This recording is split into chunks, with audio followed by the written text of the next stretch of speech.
Olá, muito boa tarde a você que nos acompanha pelo Notícias Agrícolas, começando mais um boletim de olho no que acontece em Chicago. Boletim da soja hoje com informações negativas, porque Chicago recuou forte. 16 pontos aí nos primeiros vencimentos e uma indicação de que tem novidade para justificar essa queda nos preços. A gente vai conversar agora com Camilo Motter, direto lá de Cascavel, no Paraná, onde fica a Granoeste, para saber dele o que está acontecendo em Chicago. E a gente quer saber também como está a situação do produtor paranaense nesse momento. A gente tem ouvido muito a questão do excesso de chuva por lá e o seu Camilo está de olho nessa questão também. Mas, para começar, seu Camilo, seja bem-vindo. Obrigado pela participação conosco aqui no Notícias Agrícolas. Como é que a gente entende esse mercado hoje? Essa queda aí de 16 pontos nos primeiros vencimentos tem fundamento ou é uma realização depois das 3 sessões seguidas de alta, seu Camilo? Tem as duas coisas, Alex. Mas antes de mais nada, boa tarde para você, boa tarde aos produtores aí sintonizados neste importante canal que é o Notícias Agrícolas.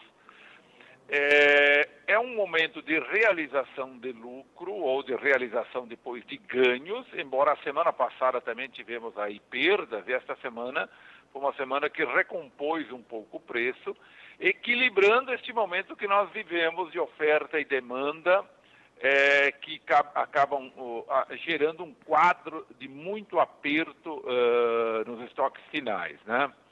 Então, na verdade, a gente pode falar que é um pouco de realização. Mas o fator fundamental importante que hoje circulou no noticiário internacional é a perspectiva do produtor norte-americano de plantar mais soja na próxima temporada, cujo plantio aqui mais ao sul começa em março, mas que o forte do plantio é em maio, né?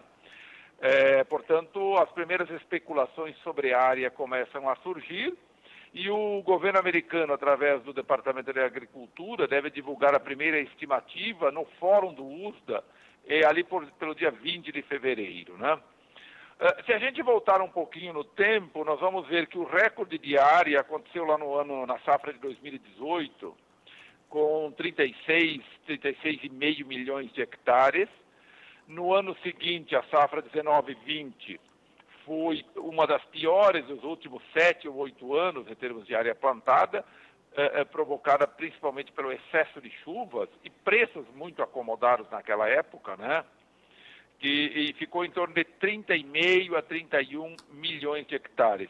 Esta última temporada já passou dos 33,6 milhões de hectares, e há uma estimativa inicial de alguns órgãos de que possa voltar aos 35,5, 36 milhões de hectares, um aumento aí da ordem de 8 a 9%.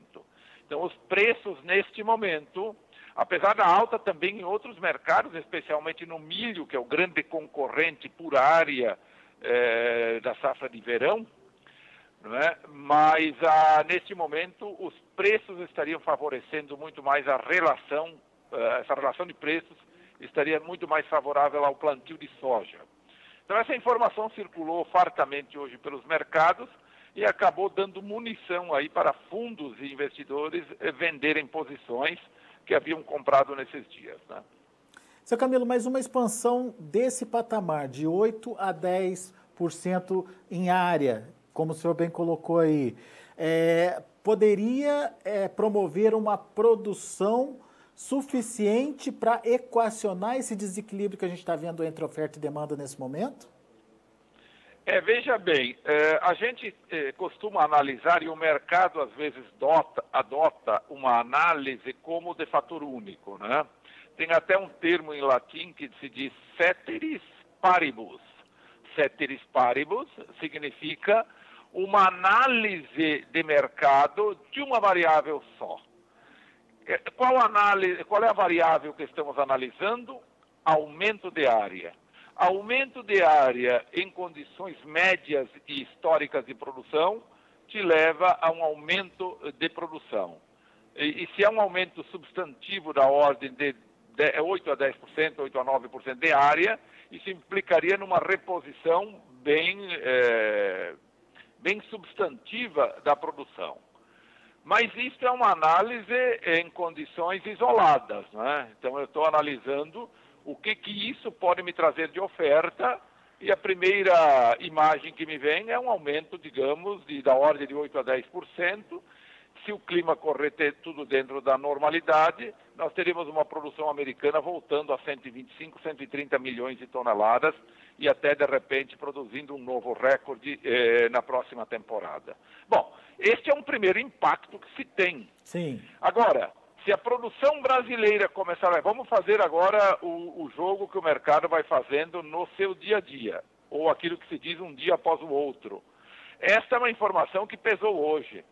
Amanhã nós podemos ter informações que vão pesar diferentemente, porque vai começar a sair agora as projeções de safra brasileira, já mirando o início de fevereiro que vem aí. E eu tenho convicção que a gente vai começar a falar em menos produção para o Brasil e não mais produção.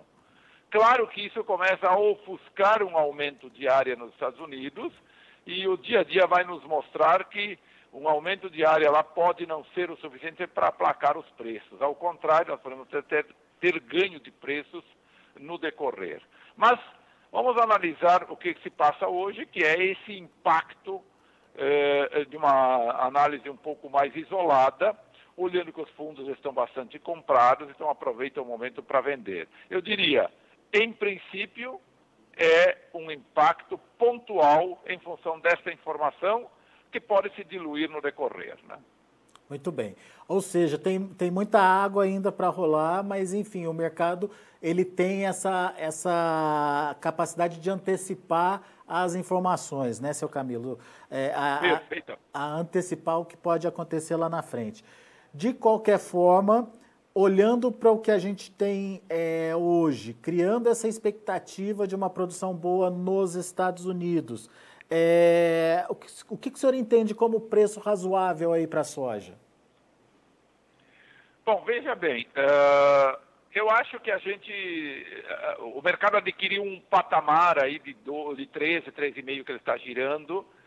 É um patamar que ele pode daqui a pouco voltar a buscar os 14. Eu acho que ainda o foco nem é o plantio americano, nós estamos falando de uma informação pontual hoje, né?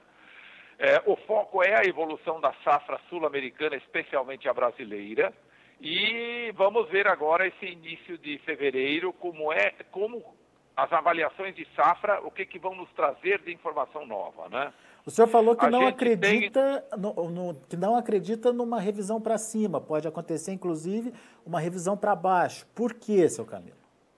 Eu acredito que sim, porque nós temos diversos problemas se acumulando nesta temporada. Em primeiro lugar, um atraso no plantio motivado pelo retorno das chuvas de forma mais tardia. Então nós temos um atraso generalizado no plantio. Em princípio, isso não tem muito a ver com perda de safra, porque, na verdade, a safra brasileira, nós temos um espaço bem mais longo, uma janela de plantio e evolução da safra muito maior, né? Se comparado com a americana, por exemplo, né? Porém, no decorrer, nós temos também adversidades climáticas e aí, sobretudo, o excesso de umidade, excesso de chuvas em muitas regiões, que na minha avaliação pega parte do Mato Grosso também, mas Mato Grosso do Sul um pouco mais intenso, e o Paraná muito acentuado, inclusive Santa Catarina. Então nós temos o excesso de umidade e o reflexo em áreas de soja já em fase de maturação ou até maduras e algumas áreas ainda pontuais, mas já dissecadas, nós temos problema seríssimo de qualidade e perda de quantidade também. Há relatos aí de perda de 30% a 40% nessas áreas. Ainda são casos pontuais e, em razão do atraso do plantio e evolução, são poucas as áreas nessa condição. Porém, as áreas mais tardias também, há muitos relatos de perda de vagens na fase inicial ou até formação de grãos, né? Se chama isso de abortamento de vagens e flores e vagens, né? Portanto, ainda é cedo para falar em perdas nisso, ainda não vimos nenhuma avaliação nesse sentido, em duas dimensões. Qual a extensão destas perdas em termos de área, que regiões isso efetivamente atingiu e qual a intensidade dessas perdas, né? Então, essas avaliações deverão surgir aí nos próximos 10 a 15 dias, né? Mas o fato é que ainda não há nenhuma previsão concreta de quando isso pode voltar à normalidade, com um retorno de tempo mais luminosidade, sol, etc., e estancar esse tipo de perda, né?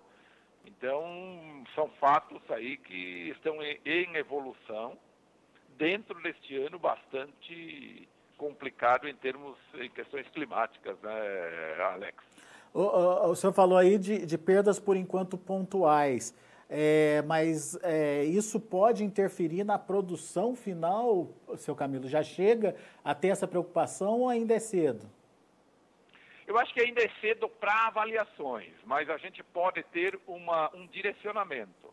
E o direcionamento é qual? Menor produção. Não sabemos em que intensidade e quantidade ainda, mas eu acredito que estas informações que vêm do campo, elas não contribuem em nada para a gente obter uma safra que era estimada em 133, 134 milhões de toneladas, né? Eu acredito que a gente vai falar em números ao redor de 130 já logo em fevereiro, ou até abaixo disto, né? Mas ainda sem nenhum número conclusivo e seguro, né? Ainda é muito cedo para isso, né? Muito bem. Bom, então, o efeito da safra brasileira, seu Camilo, pode implicar em alguma mudança de rumo nas cotações em Chicago? Eu acredito que sim, na medida em que nós vamos ter mais complicações e eventuais avaliações menores nas perspectivas de produção, isso tende a dar sustentação em Chicago. O quadro geral de oferta e demanda, ele veio se afunilando nos últimos meses, né? Com a demanda chinesa muito, muito forte, o que muitos esperavam que seria uma demanda chinesa centrada apenas no Brasil, depois não se confirmou. Essa demanda se voltou para os Estados Unidos com a mesma intensidade, com o mesmo apetite, né? Então, acabou enxugando drasticamente os estoques norte-americanos também. Muitos imaginavam que a China não compraria tanta soja dos Estados Unidos por a disputa comercial que existe, embora houve assinatura de acordos, mas muitos tiveram um ceticismo nesse sentido, o que não se configurou verdade. Tanto que os Estados Unidos já venderam neste ano quase 58 milhões de toneladas contra 32 do ano passado. Olha a diferença, 58 para 32 milhões de toneladas. E os embarques, aí sim, efetivamente, o que saiu do país, 46 milhões contra 25 do ano passado. Então, veja que, apesar de ainda eles não terem tido uma recomposição de estoques de forma salutar, há uma demanda forte e com o atraso no Brasil, aí é um ponto importante também, a tendência é que os chineses comprem mais volumes nos Estados Unidos antes de começar a embarcar no Brasil. Então, pode minguar ainda mais os estoques americanos, que estão aí na casa de 3 e pouco, 3,5, algo assim. 3,8 milhões de toneladas são os estoques americanos, que é o menor desde 2013, 14, algo assim. Então, há essa combinação extremamente positiva para preço, né, nos últimos meses, que é uma demanda muito forte, um consumo muito forte, com uma oferta em dúvida se ela vai ser o suficiente para repor estoques, né? E a dúvida agora paira exatamente na safra sul-americana, aí notadamente a safra brasileira. Então, veja bem, o quadro geral com forte demanda e oferta de igual para menor do que nos últimos anos, isto faz com que os estoques mundiais e norte-americanos, o epicentro formador do preço, estejam em xeque, né? Estejam muito minguados e tendência é a gente ter preços firmes pela frente até que haja uma reposição melhor. Eu não acredito muito, como em anos anteriores a gente viu, que haja um racionamento muito forte de consumo. Há uma certa redução de consumo, mas não tão expressiva, mesmo com preços altos, né? A gente chama isso de uma demanda inelástica, né? Ou seja, a sensibilidade à demanda, em função de preço, ela é muito baixa, né? O preço alto não afeta muito a demanda, né? E isso pode acontecer novamente este ano, e a demanda segue firme e reduzindo estoques e os preços se mantêm relativamente altos, né? Muito bem. Então, a gente já entendeu aí o viés de preços da soja em Chicago. Apesar da queda hoje, existe tudo para a soja voltar a se recuperar, enfim, pelo menos parar de cair aí daqui para frente. Agora, seu Camilo, e o Brasil? O que a gente pode esperar do preço no Brasil? Entrada da safra, tradicionalmente tem aquela barrigada de preço. Mas e dólar e prêmio, como é que eles devem se comportar nesse início de safra, de colheita? Exatamente. Eu acredito que os preços vão seguir firmes no Brasil, claro, com essa oscilação negativa no período mais forte de entrada de safra e basicamente em função de prêmios, né? Mas os prêmios não estão tão desajustados aí se a gente olhar ao longo da temporada, né? Porque nós temos prêmios da ordem de 40 a 50 para março, abril, ou fevereiro na ordem de 60 a 70, não é? Então não há uma oscilação tão negativa pela frente aí. Maio na faixa de 60, por aí 50 a 60 também. Então não há assim uma oscilação tão negativa de prêmios em função da entrada mais forte de safra em março, abril. Câmbio permanece num patamar extremamente alto, eu diria, e não só desequilibra a conta como um todo para cima, né, joga a conta para cima, como acaba afetando outros elementos, e sobretudo o custo de produção no agronegócio, mas também perpassa com reajuste de preços nos mais diversos setores da economia. Então, veja bem, câmbio, acho que a gente não tem chance, sem reformas, especialmente administrativa e tributária, não vejo chance do câmbio voltar a cair de forma consistente pela frente. Ao contrário, se as despesas públicas voltarem a aumentar, se o Congresso Nacional e governo acharem por bem estender o auxílio emergencial por mais meses pela frente, isso vai ter um impacto negativo nas contas públicas muito sério.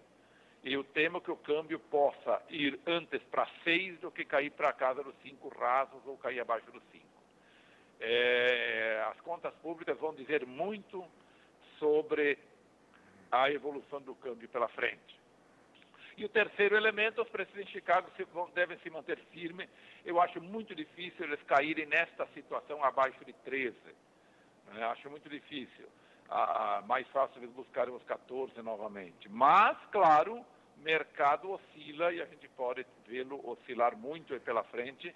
Há muita sensibilidade dos preços a qualquer informação nova.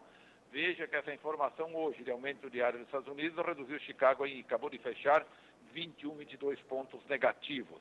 Ninguém duvida que amanhã possa repor os 20 e poucos aí ou até mais, ou cair um pouco mais aí também, mas o fato é o seguinte, os preços ganharam muito em sensibilidade, né? Qualquer informação se torna importante, por quê? Porque elas podem repor estoques, que é o caso de aumento diário nos Estados Unidos, ou porque pode prejudicar os estoques ainda mais, como é o caso de compras eventualmente acentuadas que os chineses estão fazendo no mercado norte-americano, não é? Agora vamos ter o feriado prolongado na China nos próximos dias. Claro, vai haver uma paralisação aí de alguns dias de negócios e tudo mais, mas sabendo que eles estão apetitosos aí para voltar a comprar a qualquer momento. A questão da febre suína africana, lá o retorno em alguns pontos, parece que é algo, em princípio, que não deve afetar o mercado. Vamos ter que monitorar isso de perto, né? Mas, em princípio, esse retorno com uma cepa nova lá não é algo que deve se espalhar pelo país de forma generalizada, como aconteceu entre 2018 e 2019, que realmente aí se fez um estrago no mercado. Mas eles se recompuseram de forma muito rápida, os rebanhos foram recolocados, enfim, e a demanda está nos patamares aí que estamos vendo, e acho que deve fechar essa próxima temporada com um volume superior a 100 milhões de toneladas de importação, né? Muito bem. Vamos então acompanhar os próximos capítulos desse mercado. Agora, diga, seu Camilo. Viu, Alex? Diga. Só gostaria de falar mais um detalhe, você me perguntou no mercado interno. Claro. Além de preços e evolução de preços, também dizer o seguinte, que o mercado anda praticamente paralisado. Claro, há uma preocupação com a evolução da soja no campo. A venda antecipada ela foi a maior da história, a nível do Brasil, de entre 53% e 55% já comprometido de forma antecipada. Sim. Portanto, o produtor agora tem essa preocupação pela maturidade do mercado brasileiro em entregar essa produção e, claro, agora o foco é a evolução de campo, né? Então, há também essa preocupação nesse sentido. Acho que o mercado brasileiro tem uma maturidade suficiente para entender tudo isso e o produtor, mais do que ninguém, é que faz esse mercado acontecer, né? Portanto, agora, apesar de preços muito atrativos, ele segura um pouco mais para ver o resultado da produção no campo, até porque tem grande parte já comprometida, né? Muito bem. E a tendência, então, pelo que me parece, é iniciar a colheita, entregando o que foi contratado e deixando para novas vendas para depois. Eu vejo que essa é a modalidade e a tática que o produtor vai adotar pela frente. Sabendo que não há muitas razões para a corrida nas vendas, né? Primeiro, essa preocupação em ver realmente a produção acontecer no campo, cumprir os contratos já negociados e aí, de forma cadenciada, ir trabalhando vendas pela frente. Muito bom. Seu Camilo, muito obrigado, viu, mais uma vez pela sua participação e volte sempre. Valeu, meu caro Alex. Abraço a você, abraço a todos, até a próxima. Grande abraço.